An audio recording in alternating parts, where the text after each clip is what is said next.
What's going on? We back with the Motor City Sports Talk, talking about Jarrad Davis, Detroit Lions middle linebacker, and is he ready to take another gigantic leap, or is he ready to take a gigantic leap from year one to year two?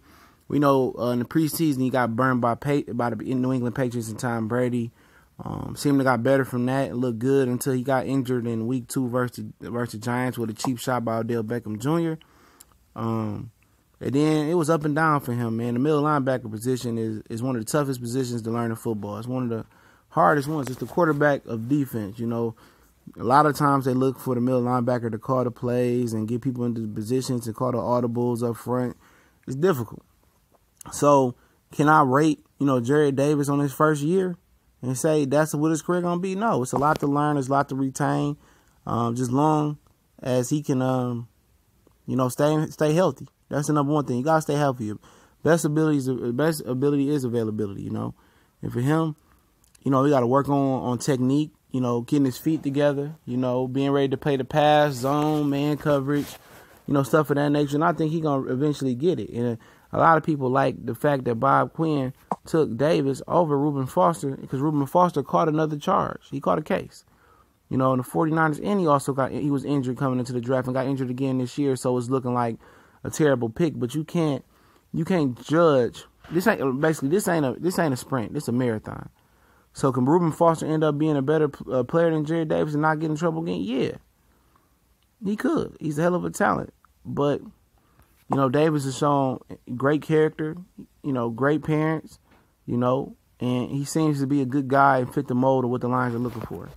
Good character guys that can play football.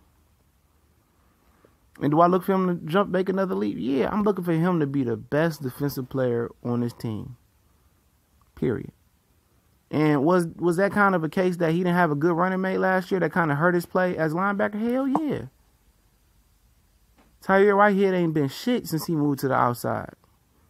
That one year he was in the middle and he was killing versus the Vikings. He was getting interceptions and forcing fumbles. Since he moved to outside linebacker, even when he moved back to middle for a short period of time, he wasn't the same guy. It was a blip. It wasn't a trend. Paul Warlow never worked out. So, you got to have good running mates. I know a lot of times, offenses in three receivers, that mean the defense is a nickel and it's only one linebacker, 2 linebackers on the field.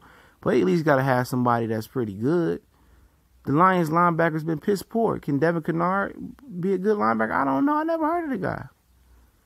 Some people say he might be a defensive end. So that means they might run it. I don't know what the Lions are going to run on defense. 3-4-4-3 hybrid. Christian Jones, do I know a lot about him? No. I know he's with the Bears. I don't know. He must fit what Matt Patricia about to do. We got to wait and see. I know the dog days of the summer hasn't even came yet. And you know what the dog days is? Basically no football, basketball, no major sports. It's only baseball and some soccer. And I don't even like soccer. I like baseball for, especially in October. But the dog days is when you just thirsty for football, man. In the middle of the summer. Wimbledon is cool. I like Wimbledon. I like watching golf. I play a little bit, or used to. I like that. But it's like, man, after the draft and from the draft into training camp, you got a little mini capture. It's hard. It ain't nothing like the high schoolers getting out there and start practicing. Then you start, the spring game already passed. You can see college come on first. The high school games and college start around the same time. And you start getting that feel. Start getting that feel for football. It's nothing like football season. And that's why I think the NFL, if they maneuver this correctly with this boycott from the Kaepernick side and then from the people that want to be behind the military, which is it's kind of a mix. It's mixed signals. The intent is not understood on the people that's kneeling for Kaepernick or supporting Kaepernick. It's just not. It's a disconnect. Won't go there though. But I think the product is so good, and football is just so much a part of this country now, and it's risen to be the number 1 sport in America that people can't, pretty much be without it. But I do know Jarrad Davis, you want to call him, I believe he's gonna take a huge leap this year. If Christian Jones is anything, and Devon Kennard is any good, and they're pretty good, they solid. Jarrad Davis is gonna just show out, especially if Sylvester Williams do what he got to do. Zeke Johnson get healthy, they can get another pass rusher, which we're gonna do an NFL spotlight later tonight. And their defensive line is formidable, healthy, and they can do it in numbers. They got depth guys with Akeem Spence, and they get another big fella in the middle, you know, moving Anthony Zetto to the second team and Kerry Hyder behind them with Ziggy up front. They can draft another pass rusher. You know, they're going to be pretty good up front because their defensive backfield is going to be nice. I believe in Tease Tabor, another Florida Gator, just like Jarrad Davis, going to do what he got supposed to do. Jamal Agnew in the nickel, Quadre Diggs in the strong safety, Miles Krillabrew being the joker linebacker as well. The Lions got a lot of talent on the back end, you know.